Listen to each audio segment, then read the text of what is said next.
But I think we should kick off with the recent releases. I don't know if they'll make any of your top ones for this year, but you have seen Wonder Woman 84.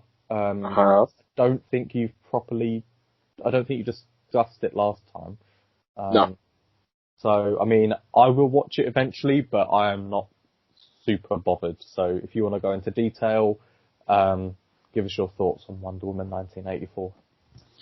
Okay. So yeah, Wonder Woman 1984, obviously set in 1984. It's to give my overall opinion before I get into it. The film is fine. It's one of my least favorite DCEU films. It feels quite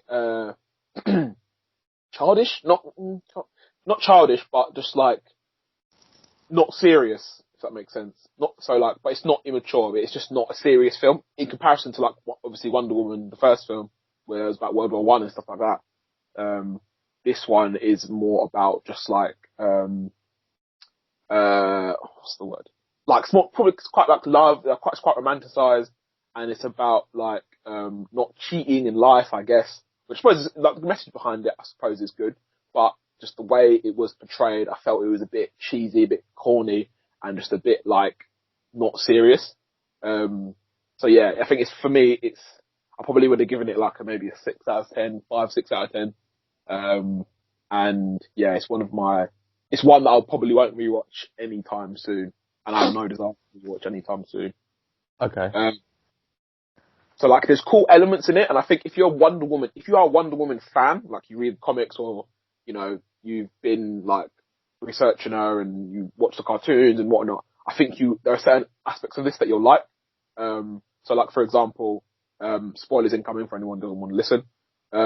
She creates an invisible jet, which is like a staple from like I think the cartoons and from the comics. She's got like an invisible jet. But the way she does it, so she her and Steve Yeah. are in the plane, and she kind of just says they need to get away from like a radar of someone, and she kind of just says, "Oh, my father or someone like that taught me this trick once where you can make things disappear, and I've only managed to be able to do it with a cup or something like that." And then she just manages to make the whole thing disappear, and then that's it, and then you never see it again. Oh. I suppose that's kind of like a little. I imagine that was kind of like a little wink or a little nod to people who have read the comics and they know that's like one of her things. So I was like, okay, fine. Wait, actually, let me, I'm going to write this down so I'll come back to it because I want to talk about this in a minute. Okay. Sorry. It's alright. But yeah, so little things like that. And obviously just like right at the end, there's like a cameo from Linda Carr who played Wonder Woman, I think in the TV show from time ago. So obviously that's like little things, little bits of fan service here and there that obviously lend itself to the lore of Wonder Woman. So I was like, that's cool. I didn't really care for some of them, but that's cool. She uses her lasso a lot. I guess to me, I suppose it's similar to like Cap using his shield. He uses it a lot because that's his thing. So I didn't mind it. But the way she just used it a lot, and I was just like, Jesus, like, can you just like fight or something? Like, so what's like the plot? I mean, why is it set in 1984? Like, who's Cheetah and Okay, so to answer your question, why is this film set in 1984? I will say because the 80s had cool retro music, and they had cool and a very distinct style of clothing. Other than that, in my opinion, there is no reason for this film to be set in the 80s. It could easily be set in modern day, and there's no reason for it to be 20 or 30 years before current DCEU. It doesn't make sense, in my opinion. I think they just did that for the aesthetic and not so it would lend itself to the actual story. Okay. The plot is basically, Diana works at a museum.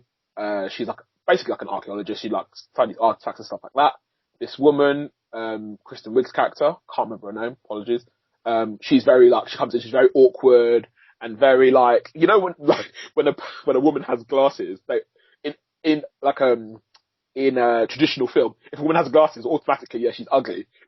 Yeah. That's basically what it is in this film. Oh, she's ugly, she's clumsy, no one pays attention to her, blah, blah, blah. She sees Diana, and she's like, oh my god, I want to be like her. She's so strong, she's so powerful, da, da, da, da. Ah, cool, whatever. And then, they find this artifact that was robbed from a jewelry store, and they think nothing of it. They think it's like cheap, whatever, like it's not nothing important. Turns out it's like an ancient artifact with powers that grant you wishes. But Kristen Wiig's Cheetah, before she's Cheetah, obviously, she doesn't know this until like maybe halfway into the film. So while she's holding the thing, she just says to herself, "Oh, I wish I was more like Diana."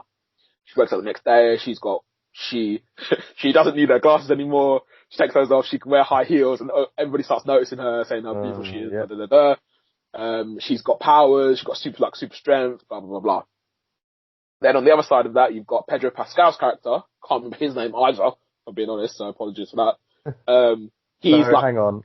Kristen Wiig plays Barbara Minerva, and Pedro Pascal plays Maxwell Lord. Yeah, Maxwell Lord. So yeah, he's like a con man, basically. And he's basically got like a Ponzi scheme where he's telling people to invest in oil and whatnot, and there's no oil in the places he's telling them to invest in, but he's saying, give me your money, blah, blah, blah. One of his investors calls him a loser. He says, I'm not a loser, blah, blah, blah. He really takes that to heart.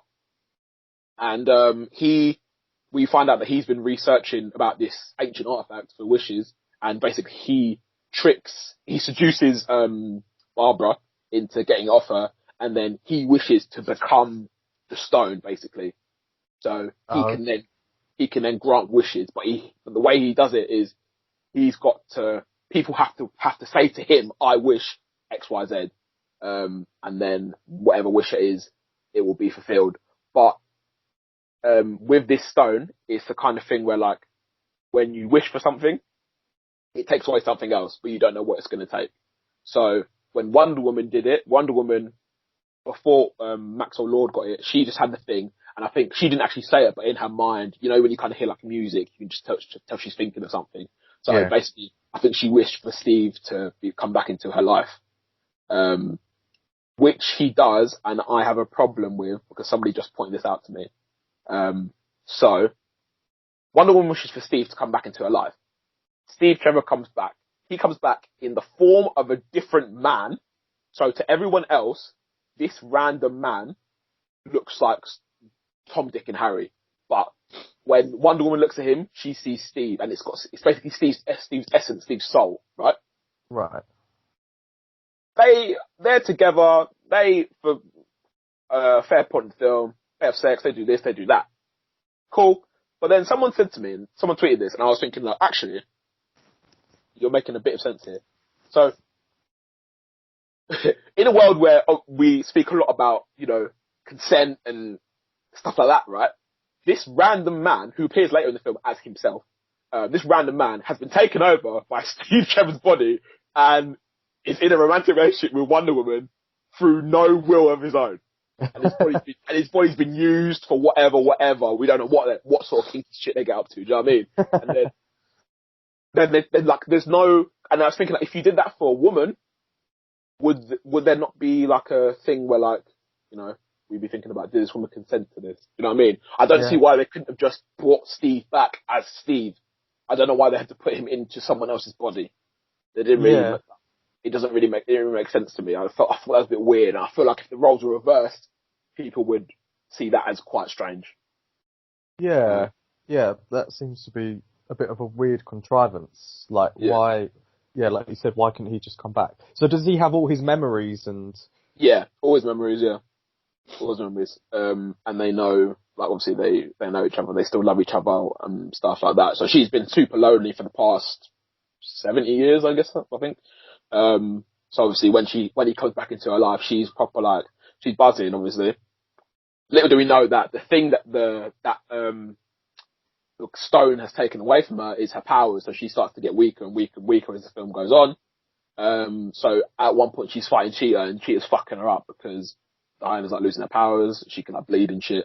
And basically, Steve says to her, like, you have to let me go, you have to unwish me or whatever it is, I don't know. You have to unfulfill your wish so you can get your powers back and you can beat these people.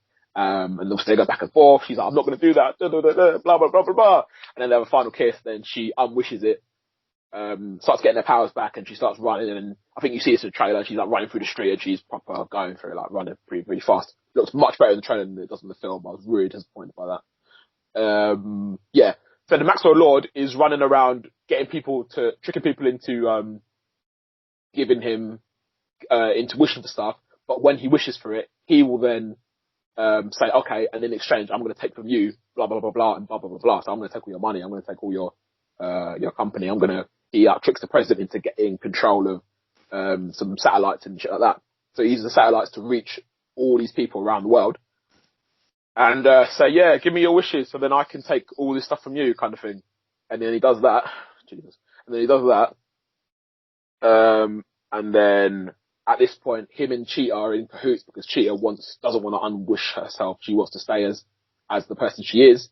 But with her, as she gets stronger and more powerful, she starts to lose her humanity. So she was a really nice person before. And then as the film goes on, she becomes meaner and meaner, doesn't really give a shit about people, starts beating people up. Her and Wonder Woman have a fight.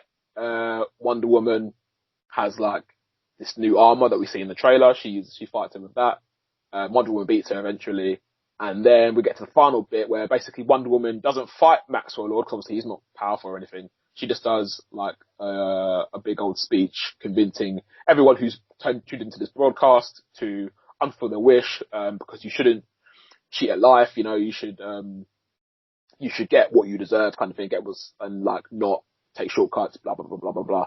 And everybody does that, and Maxwell Lord sees his son, who is wishing for his dad to come back because with all these wishes happening, the world's turned into chaos and his son's scared, and then he says, I'll fulfill my wish or whatever, and then he runs back to his son and sees his son and blah, blah, blah, blah. And then the film pretty much ends. What does the wish stone take away from Maxwell Lord then? His, health. He was like dying basically, because of what the stone was doing to his body. So, but then in return, when he was granting people's wishes, he was taking like their life force, in exchange, or life energy, and taking like the kidneys and shit. Yeah.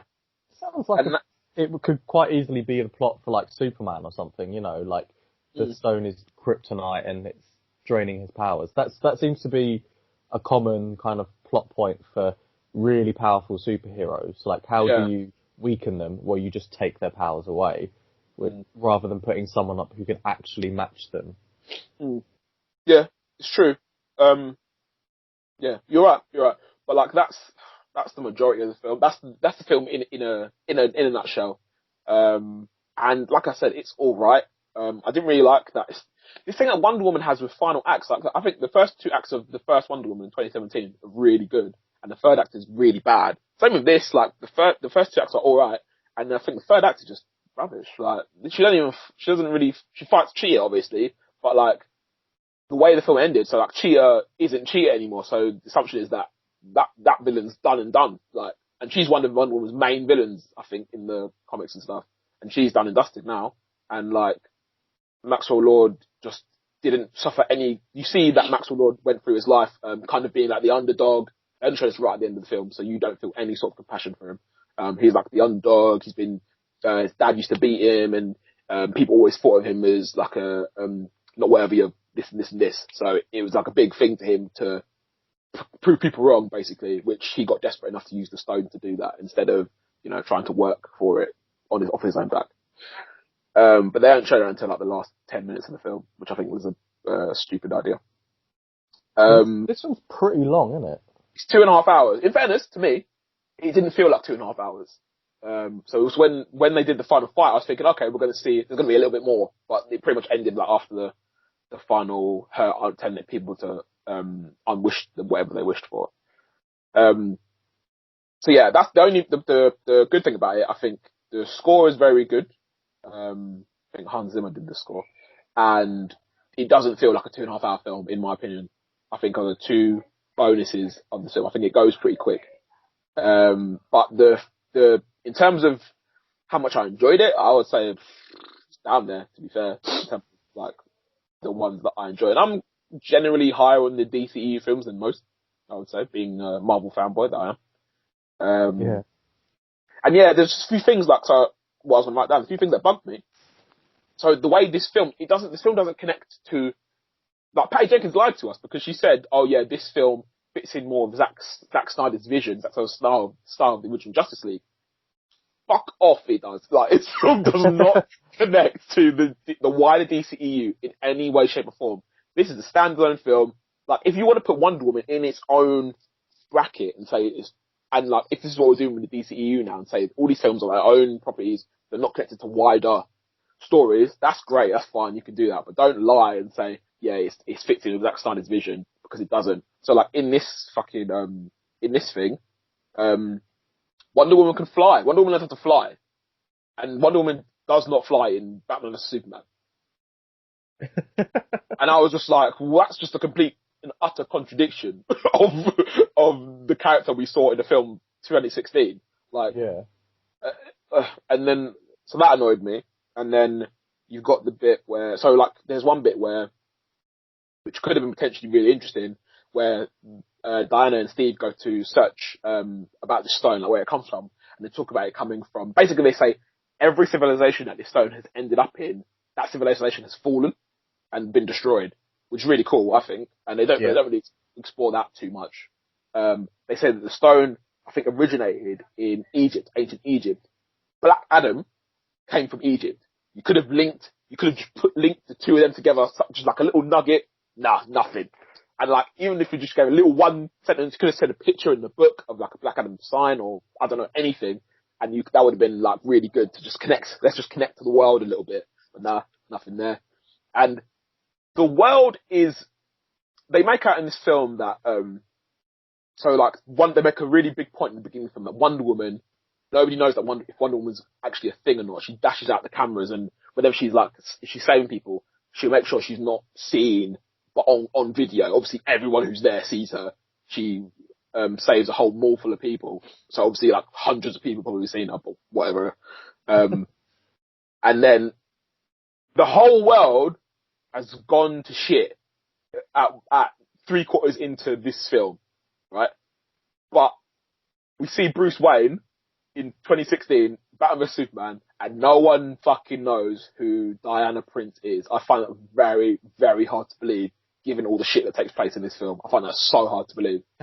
It creates inconsistencies, doesn't it? It does. It really does. That's the problem with setting these films before events of other films. It's sort of like, okay, well, where's her armor? That armor wasn't seen in this, and, you know, like you said, that power she hasn't used, and all of this stuff. And it's just sort of like, rather than answering questions, it just creates more.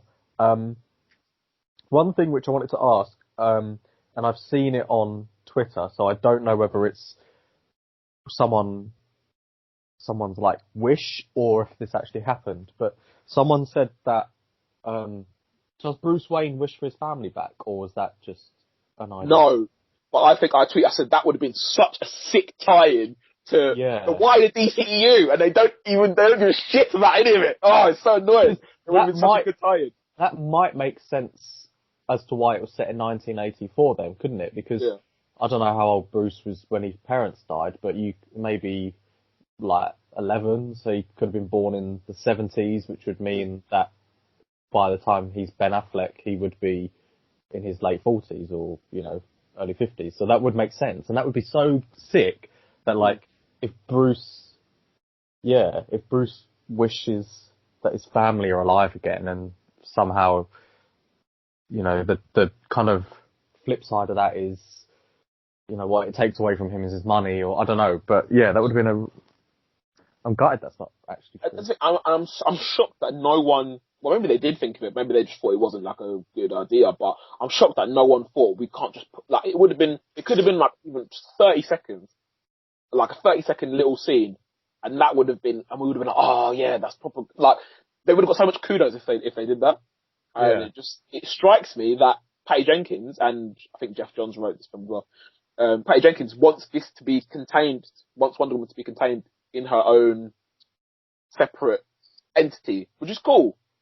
But, like I said a minute ago, it's not what you sold to us, mate. Do you know what I mean? Yeah. I've been missold PPI. Also, Joker was set in the 80s, wasn't it? Yes. Yeah. Yeah. But they said to their credit, they did say, I'm pretty sure that Joker was set in a different universe. Oh, okay. Fair enough. So that one I don't mind too much. Okay. But yeah, the film is okay. One little thing as well, sorry, last thing. The start of this film, the first 5 minutes of it, five minutes or so, like little Diana, in Themyscira, she's like competing in some warrior games kind of thing. That whole sequence is sick. I wish the whole film was like that, but it's not. But yeah, that little bit was great. Okay. And Gal Gadot's pretty, so, you know, it's what's good. Steve Trevor's handsome as well. He looks really old in this though, actually. Sorry, I just wanted to point out. He looks like, because the film was only fucking, 3 years ago? Wonder Woman? So like, from then to then, obviously, and it's supposed to be, it should be instant for him. He shouldn't have aged a day. He looks very, very old. Not very old, but he looks a lot older than, 3 years has passed since he filmed this and since he filmed the first. But shout out to him though, because obviously, he's great, but. Sorry. I was gonna say, so Patty Jenkins they've already confirmed Wonder Woman 3. She also said she's got an idea for a 4th film. Okay. So if she wants to make Wonder Woman pretty much self-contained, self-sufficient, a few questions which, you can answer in any order. Do you think that they'll all be set before Batman vs Superman, or, when we first see Diana Prince in the quote-unquote modern times? What progression does this film have then, if it's not related to the DCEU, doesn't tie in? A sequel should progress the character or the world or something. Does it, and if so, in what way? And lastly, if Patty Jenkins continues this trend of having poor third acts, is that a Patty Jenkins thing? And if so, do you fear for her Star Wars film? That's a good question.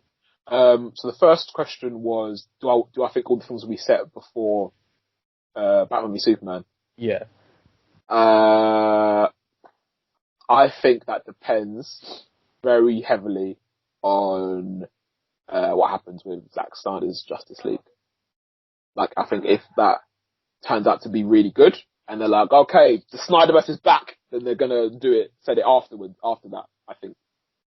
If it bombs, then I think she'll just do her own thing, and I think it probably would be set, I'll imagine it would be set in modern day, but I think that it won't be connected to Justice League, Batman v Superman in any way, shape or form. And I don't mind that, as long as you tell a good story, then that's fine. In terms of progression for the character, so I suppose we've seen she can fly now, she's got the invisible jet, she can ride lightning and shit with the lasso of truth, so in terms of powers, her progression is coming up. I suppose she's moved past, you could always tell in this film that her not having Steve around was bothering her, so I suppose she's moved past that now, so maybe she gets a new love interest, maybe she gets like a little team around her or something like that to kind of like fill the void, I don't know, so maybe we see a progression in her supporting characters. I wouldn't mind that. I love Chris Pine, but I wouldn't mind seeing somebody else in the next film, either if it's a sidekick or if it's a love interest or, I want a sidekick. It doesn't always have to be a love interest. Sidekick or partner, that'd be cool. And then, what was the third question? Sorry. Do you see the weak third act as a Patty Jenkins problem, and does it make you fearful for her Star Wars? Do I see, so, does it make me fearful for Star Wars? No, only because I feel like Star Wars excel at third acts, I think, like visually and dramatically, I think they're all, for better or worse, they're all pretty good. So I could see, the Star Wars studios, the people who they have, having positive influence in return there. I do worry about, also like, like visually and stuff like that. I do worry story-wise a little bit. So like, it's weird because the third act in Wonder Woman, the first Wonder Woman, in terms of story, I think isn't too bad. Just the little things that need tweaking here and there, maybe, give us a better hint of who the villain is. And then apart from that, they need miles better CGI. The third act of this Wonder Woman 84, I think the CGI is fine, but the story, the way it ends, isn't the greatest. So if you could just mix the two together, so maybe I don't know, maybe she was focused on one, so she didn't do the other in the first one, and then vice versa in the second one. Maybe if we get like a little, I don't know, like a best of both worlds situation in this one. In all honesty, I don't care that much about CGI. I'm not a massive CGI guy. If it's good, then great. If it's shit, then whatever. As long as what's happening in the story makes sense and it's entertaining, then that's fine. Which I think she is capable of doing. Maybe get another writer on the script, because I think Jeff Johns and her did the first one as well. So maybe get somebody else. I think Zack Snyder's really good at directing action sequences, so maybe get him to do it. Zack Snyder's obviously not great in terms of like plot, but yeah. But action sequences, that's his bread and butter. So maybe, I don't know, maybe get some of his help doing that. That'd be good. That'd be interesting collaboration. And yeah, in terms of the Star Wars thing, I don't know. I feel like she would be more passionate about doing this Star Wars film justice because of everything has to do with her dad, and you know, her dad being an air pilot, making her dad proud. So I reckon she'd put like her all into the Star Wars film. So I reckon that would be better than these Wonder Woman films that we've seen. Yeah, but then Wonder Woman was also like the first major female superhero adaptation, and you know, female director and everything. I don't know, but yeah, I mean, you haven't enticed me to watch it particularly. Yeah, I would say for you, like, wait till it comes out on streaming. Yeah. Yeah, I mean, even if it, you know, especially now it doesn't kind of link within the DCEU, I don't feel like, you know, if I hadn't watched it, then I would be like missing loads of key information. Yeah. Yeah. You're not missing out on much. So yeah, people, if you're listening, stay at home because it's not worth it. Yeah, well, people should stay at home anyway, so,